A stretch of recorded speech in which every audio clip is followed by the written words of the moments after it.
Conspiracy theories are all around us, from faked moon landings to the attacks on the 11th of September. But why do so many people believe in them, even when confronted with evidence that their logic and understanding of the issue is fundamentally flawed? Well, the first fundamental thing for a conspiracy theory is that the subject of the conspiracy is generally well known. If the topic is so obscure that few people even know its existence, a conspiracy theory is almost impossible to develop.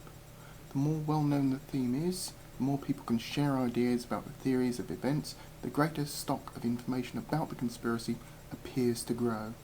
And in this age of easy global communications and a free flow of ideas, conspiracy theories become easier to develop and sustain.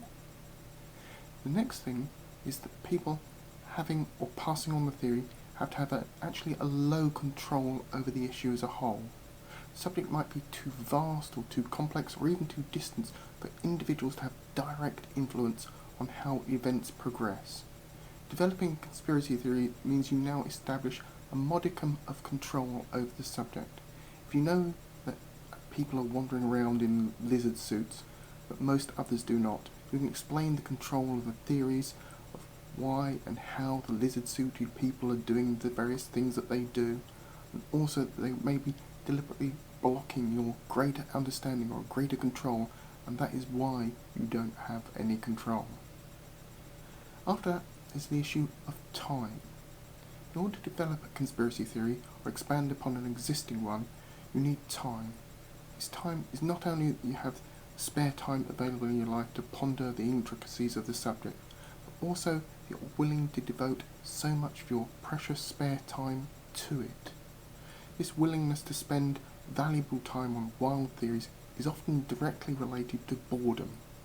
Unfortunately, psychological studies also link the preponderance of boredom to paranoia, anxiety, and self-consciousness, which goes some way to explaining why the types of conspiracy theory are likely to develop.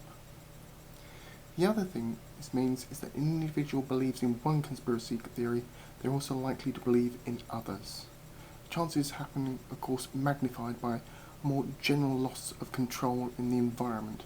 So a terrorist attack, a hurricane, a wildfire will lead some people to attempt to reclaim control of events by claiming it's all some conspiracy theory behind whatever it is the event was, and this applies some order and structure back into society rather than being at the whim of sometimes random events that are beyond their control.